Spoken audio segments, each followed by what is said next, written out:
नमस्कार दोस्तों, मेरा नाम सौरभ शुक्ला है और मैं फाउंडर हूँ रक्षा फिनसर्व का। एयरफोर्स वेटरन हूँ और अभी म्यूचुअल फंड इंडस्ट्री में और फाइनेंशियल अवेयरनेस के लिए मैं काम कर रहा हूँ। आज हमारे साथ अनुज जैन साहब बैठे हुए हैं। अनुज जैन साहब जो है वो इंडस्ट्री में वेटरन है। जैसे मैं एयरफोर्स वेटरन हूँ और पिछले 20 सालों से मैं भी इन्वेस्टमेंट्स का काम कर रहा हूँ। ठीक है, वैसे ही अनुज जैन साहब प्योरली जो है वो म्यूचुअल फंड इन्वेस्टमेंट्स और म्यूचुअल फंड इंडस्ट्री से है। He is working in trust mutual fund और वो he is Uttarakhand and UP, ये दो स्टेट्स के ही रीजनल हेड। और आज हमारे पास आए ये तो हमने सोचा कि चलो इनके अनुभव का फ़ायदा उठाया जाए। और मार्केट में आज ढेर सारी वॉलेटिलिटी है, तो इस वॉलेटिलिटी के बारे में ज़रा अनुज जैन साहब से चर्चा करी जाए और उनके व्यूज़ को जानने की हम कोशिश करते हैं। तो अनुज जैन साहब, जैसे कि आज आप देखिए कि मार्केट में काफ़ी स्विंग्स हैं, वाइल्ड स्विंग्स हैं और लगभग 2200 पॉइंट सुबह मार्केट डाउन था और अभी इस समय करंट में 1800 पॉइंट के आसपास डाउन है और पिछले 3-4 दिनों में काफ़ी मार्केट नीचे आया है। तो आप इसको कैसे देखते हैं? मतलब इसके बारे में थोड़ा बताइए कि आगे चल के मार्केट कैसा रहेगा, या अभी जो इस समय जो स्विंग्स मार्केट में आए हुए हैं या डाउनवर्ड्स मार्केट में आया हुआ है, इसका एज ए इन्वेस्टर कोई कैसे फ़ायदा उठा सकता है? क्या इन्वेस्टर को फियरफुल होने की ज़रूरत है या इसको एज ए अपॉर्चुनिटी यूज़ करने की ज़रूरत है? First of all thank you Saurabh ji, आज आपने मुझे इनवाइट किया। तो मैं ये कहूँगा कि देखिए, ये अप एंड डाउन जो लगे हुए मार्केट में, स्विंग्स लगे हुए, इसका एक तो पहला रीज़न है कि वॉर चल रहा है मार्केट में, Israel and Iran and UK का, यूएस का। तो एक इसका इम्पैक्ट पड़ा, मार्केट के ऊपर करेक्शन आया है। बट मैं इसमें भी अपॉर्चुनिटी ढूंढ रहा हूँ लगाने के लिए, इन्वेस्टमेंट्स के लिए, बिकॉज ये टाइम है, करेक्शन है जो लोगों के पास आ रहा है। तो मतलब कि एक टाइमिंग है, इन्वेस्टमेंट्स की अपॉर्चुनिटीज ढूंढनी चाहिए हमें हमेशा, क्योंकि तो हम लोग क्या होता है, जब मार्केट तेज होता है तो हम लोग सब लोग इन्वेस्टमेंट्स में आते हैं, बट जब भी करेक्शन तो हम लोग इन्वेस्टमेंट से दूर भागते हैं। तो मेरा सोचना ये है कि सौरभ जी, ये जो टाइम है ना, अपॉर्चुनिटी है, इसमें आप जितना एवरेजिंग कर पाए पोर्टफोलियोज के अंदर अपने, मतलब कि अगर आपका कोई 1 लाख रुपये लगा हुआ है और अगर एस्केट में 80 दिखा रहा है, तो आप उसको एज एवरेजिंग पोर्टफोलियो में लीजिए। बिकॉज क्योंकि जितनी आप एवरेजिंग कर ले जाओगे, होता मार्केट आपको 1 महीना, 1.5 महीना, 2 महीने पेन सिखाती है, बट अप्रैल ऑनवर्ड्स जो क्वार्टर्स रिजल्ट्स आएंगे, जो हमें एक्सपेक्टेशन से रिजल्ट्स अच्छे आएंगे, तो उसका इम्पैक्ट जो पड़ेगा वो जून एंड जुलाई वाले क्वार्टर से पड़ना शुरू होगा। तो ये फियर ना समझिए कि मार्केट में फियर आ गया कि आज क्रूड बढ़ गया है तो मार्केट नीचे आ गया है, या गोल्ड प्राइसेस ऊपर हो गए, अप ट्रेंड हो गए हैं तो मार्केट नीचे आ गया है। तो देखिए, ये अप एंड डाउन लगे रहते हैं। अगर आपने 2008 का करेक्शन देखा हो मार्केट के अंदर, या 2013 का करेक्शन देखा हो, जब लेमन ब्रदर्स हुआ था 2008 में, तो मार्केट बिल्कुल डाउन पे आ गया था। बट लोगों जिसने इन्वेस्टमेंट्स कंटिन्यू रखे, तो दे आर प्रॉफिट इन 2009।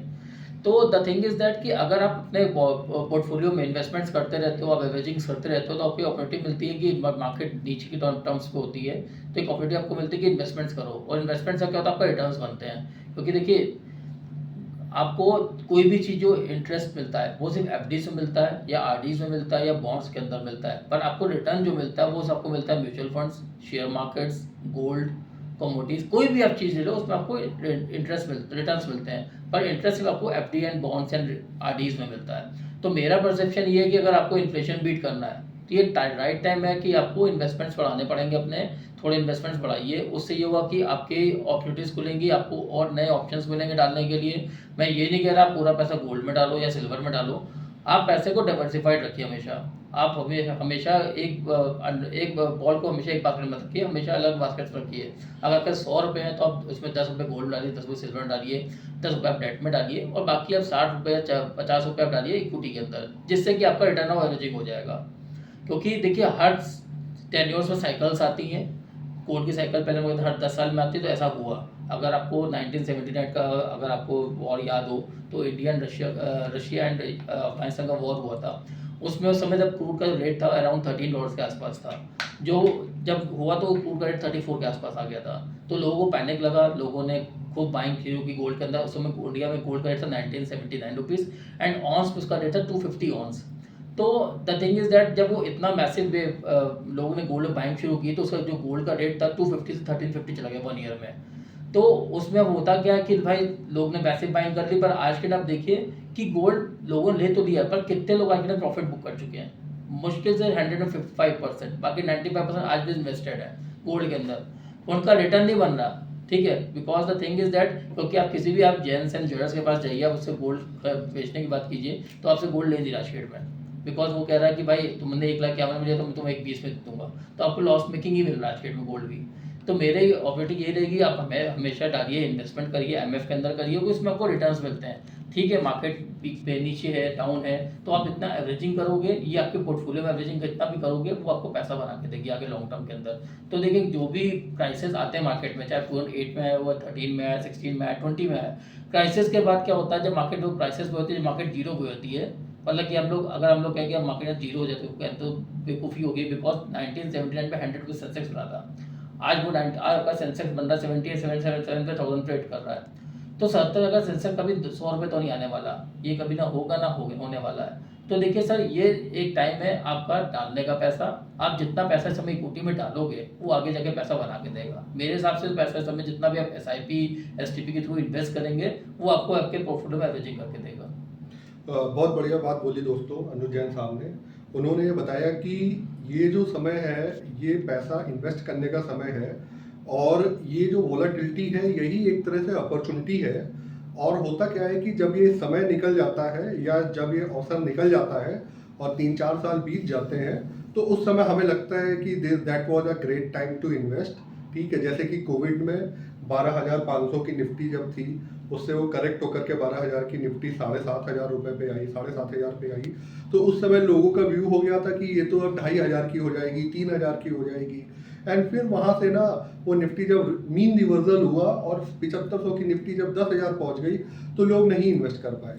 क्यों नहीं इन्वेस्ट कर पाए? क्योंकि उन्होंने 7,500 का बॉटम देखा हुआ था, तो उन्हें लग रहा था कि अगेन ना it will come back to 7,500 and then we will invest. और फिर वो निफ्टी जाकर के रुकी 26,000 रुपये पे, 26,000 पे।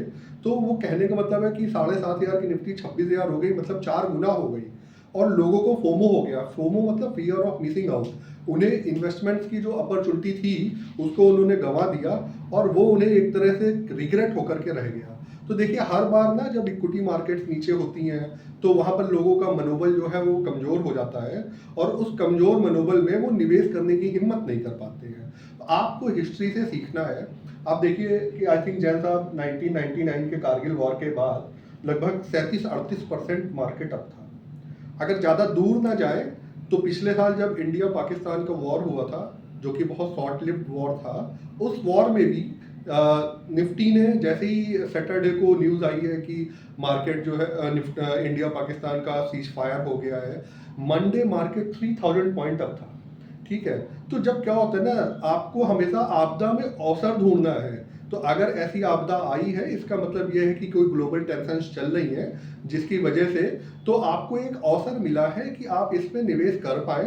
ठीक है, और अगर निवेश नहीं कर सकते हैं, आपके पास जो भी पैसा है जो आपने मार्केट में इन्वेस्ट करके रखा हुआ है, ठीक है, उसको एटलीस्ट आप स्टे इन्वेस्टेड रहने दें। उसमें कोई छेड़खानी करने की जरूरत नहीं है। एवरेज आउट कर लें तो बहुत अच्छी बात है, एवरेज आउट नहीं कर सकते हैं तो एटलीस्ट जिस पोजीशन में स्टेटस को बनाए रखें, वेट फॉर द टाइम। ठीक है, एंड आप बिलीव मी कि ये जो इस टाइप की वोलाटिलिटी जब मार्केट में आती है, तो इसके बाद ना आप हिस्ट्री उठा करके देख लो कि इसके बाद ना बहुत ज़बरदस्त रिटर्न की तैयारी है ये एक तरह से। अगर मार्केट में वोलाटिलिटी नहीं आएगी तो वीक हैंड्स नहीं निकलेंगे, वीक हैंड्स नहीं निकलेंगे तो स्ट्रॉन्ग हैंड्स मार्केट में अंदर नहीं आएंगे, और स्ट्रॉन्ग हैंड्स जो है जब वोलाटिलिटी आती है तो अंदर आते हैं, वीक हैंड्स बाहर चले जाते हैं, और एक नई तेजी की तैयारी हो रही होती है। तो इस अवसर पे, ठीक है, किसी भी तरह से घबराने की जरूरत नहीं है, परेशान होने की जरूरत नहीं है, बल्कि ये एक आपदा है, और आपदा को अवसर में तब्दील करिए। कोविड सबको लगता था कि बहुत बड़ी अपॉर्चुनिटी हमारे हाथ से मिस हो गई। हमने उससे पहले देखा कि 2020 के पहले 2013 में भी टेपर टेंट्रम हुआ था, तब भी मार्केट्स डाउन थे, तब भी एक अपॉर्चुनिटी थी जो कि लोगों को लगा कि मिस हो गई। 2009 में 8 में भी जब लेमन ब्रदर क्राइसिस हुआ था, that was also a great opportunity. ठीक है, वो भी लोग इनकैश नहीं कर पाए। और इसी तरीके से 1999 2000 में जब आईटी बबल फटा था, तो that was also a great opportunity to invest. ठीक है, तो जब भी मार्केट नीचे जाते हैं तो आपको एक अवसर मिलता है कि मार्केट्स में इन्वेस्ट करने का, और आप इस अवसर का फायदा उठाएं। ठीक है, और किसी भी तरह से घबराए नहीं, बिकॉज जब भी मार्केट वोलाटाइल होता है और हाईली वोलाटाइल होता है, तो आप ये समझ जाइए कि ये ना ह्यूज रिटर्न्स बनाने की, ठीक है, एक शुरुआत है। ठीक है, एक खुशियां मनाने का वक्त है कि आपको नीचे पैसा इन्वेस्ट करने का मौका मिल रहा है। आप इसको ऐसे देखिए कि जब कोई अमेजॉन या फ्लिपकार्ट पे किसी भी तरह की कोई डिस्काउंट ऑफर्स या डील्स आती हैं, तो लोग बिल्कुल टूट पड़ते हैं, उनको बोलते हैं बिग बिलियन डेज। तो इसी तरीके से ये इक्विटी मार्केट का बिग बिलियन डे है, ठीक है, कि आपको यहाँ पर एक अच्छे लेवल पे पैसा इन्वेस्ट करने का मौका मिल रहा है, तो आप इस आपदा को अवसर में तब्दील करिए और इस मौके का ज़्यादा से ज़्यादा फ़ायदा उठाइए, ना कि आप केवल बिल्कुल डर के या किसी तरीके घबरा करके और इक्विटी मार्केट से बाहर हो जाएँ। है ना अनुज जी, क्या बिल्कुल कहना सही है? बात है। मैं आपको ये कहूँगा कि देखिए ये हमें मार्केट एक अपॉर्चुनिटी दे रही है लगाने के लिए, इन्वेस्टमेंट्स करने के लिए, क्योंकि ऐसे अपॉर्चुनिटीज़ बहुत कम मिलते हैं ज़िंदगी में। मतलब कि हर 2, 4, 5 साल में एक ऐसा करेक्शन आता है जब मार्केट में अपॉर्चुनिटी देती है कि भैया मैं इस समय नीचे लेवल पे हूँ, मुझे बाय कर लो। और हाँ, उस समय क्या होता है, इंडियन इन्वेस्टर बहुत ज़्यादा घबरा जाता है, बट एफआईज़ उस चीज़ का फ़ायदा उठाते हैं हमेशा। और आज के डेट में सबसे अच्छी जो मार्केट है लगाने लायक, वो इंडियन मार्केट है। अगर आप किसी फॉरेन कंट्री से इसको अगर कंपेयर करोगे, तो सबसे ज़्यादा अपॉर्चुनिटीज़ जो इन्वेस्टमेंट्स की, वो इंडियन मार्केट के अंदर है। और जिसका फ़ायदा हम लोग नहीं उठाते हैं, जो फॉरेनर्स उठाते हैं, एफआईज़ उठाते हैं। तो मेरी तो यही चाहिए आपसे रहेगी कि इस समय जितना भी इन्वेस्टमेंट कर सको, आपको लगता है कि हाँ, मेरे पास पॉकेट 100 रुपए की है, मैं 80 रुपए लगा सकता हूँ, तो आप 80 रुपए लगाइए इस समय। आप उसको एवरेजिंग करके लगाइए। आप एक साथ में 10-10, 10-10, 20-20 रुपए के लग के इन्वेस्टमेंट कीजिए, पर इसको इन्वेस्टमेंट कीजिए, क्योंकि यही अपॉर्चुनिटी आपको आगे जाके आपका पोर्टफोलियो मैनेज करेगी। अब आपका आपका आपका 1 लाख का पोर्टफोलियो कब आपका 3 लाख का हो जाएगा, वो पता भी नहीं चलेगा। ये एक ऐसी अपॉर्चुनिटी है आपके पास। और बाकी सारे पैरामीटर्स को अगर देखा जाए, अच्छा आप सोचिए कि अगर यूएस हमारे ऊपर टैरिफ्स ना लगाता, तो क्या हमारे माननीय प्रधानमंत्री मोदी जी वो हमारे जीएसटी को कम करते? कहीं ना कहीं अगर हमारे ऊपर चारों तरफ से दबाव था, तभी गवर्नमेंट ने ये स्टेप लिया और जीएसटी कम करा, जिसका फायदा लाखों लोगों ने उठाया है, करोड़ों लोग उठा रहे हैं और कंपनियां भी इसका फायदा उठा रही हैं, और इससे उनकी अर्निंग्स मजबूत होगी। दूसरी चीज है कि ग्लोबल टैरिफ्स की वजह से जो यूरोपियन यूनियन वाली ट्रेड डील थी 2006 से अटकी हुई थी, वो ट्रेड डील आप सोचिए कि 18-19 साल का लगातार संघर्ष, और इसी यूएस टैरिफ की वजह से कहीं ना कहीं यूरोपियन यूनियन को भी लगा कि इंडिया एज अ बड़ा मार्केट है, और हमें भी ये लगा कि 28 देशों का मार्केट हमारे लिए ओपन हो रहा है, तो हमारे लिए इससे बेहतर बात और क्या हो सकती है। 1 जनवरी 2026 से पे कमीशन लागू होने मतलब इम्प्लीमेंट होगा, जिसका गवर्नमेंट ने कमेटी बैठा दिया और उस पर काम भी चल रहा है, तो most of the next year तक पे कमीशन का भी बेनिफिट आ जाएगा। ठीक है, कंपनीज की अर्निंग्स अच्छी आनी शुरू हो गई है।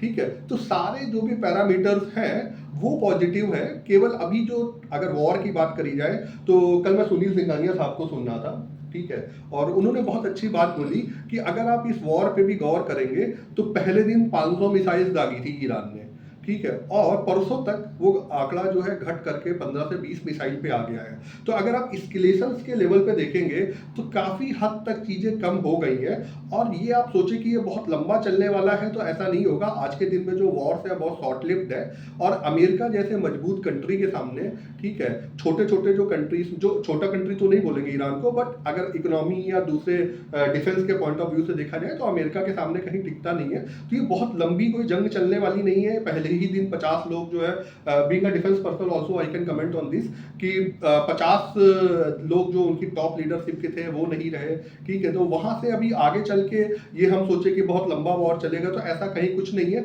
और एक चीज से आप समझिए कि जो वॉर लंबा चला भी है, ठीक है, जैसे कि पूरी की पूरी जो रशिया यूक्रेन की अगर बात करी जाए, तो इनिशियल फेज में मार्केट 15 से 20% करेक्ट हुआ था, लेकिन उसके बाद की रह रही, बिकॉज रशिया यूक्रेन वॉर अभी 4 साल से लगातार चल ही रहा है, और उसके बाद की जो ह्यूज रैली हुई है अनुज साहब, ठीक है, तो वो तो जबरदस्त है, वो हम लोग के सामने है। तो मार्केट इस चीज को जल्दी डिस्काउंट कर लेता है कि आने वाले समय में, ठीक है, हमें कैसे स्ट्रेटजिकली अपने पोर्टफोलियोज देखने हैं, ठीक है, कैसी चीजें हैं, तो मार्केट उसको बहुत डिस्काउंट कर लेता है, और उसे समझ में आ जाता है कि यहाँ पे इससे ज्यादा इम्पैक्ट होने वाला नहीं है। बट हाँ, हमें ध्यान देना है कि क्या एक्चुअल में न्यूज है, और जो नॉइस है उसको हमें इग्नोर करना है। बिकॉज क्या होता है, हर कोई चैनल काम कर रहा है अपनी टीआरपी बढ़ाने के लिए, ठीक है, वो आपके वेलफेयर के लिए नहीं बैठा हुआ है। तो वो टीआरपी जो है ना, वो खूब शोर मचाएंगे। मुझे नहीं लगता कि इतनी ज्यादा शोर तो पीएडी जीडी के समय भी सायरन बजते हैं, जितने टीवी वाले दिन में 300 सायरन बजा देते हैं, ठीक है। तो ये चीज समझने वाली बात है ना।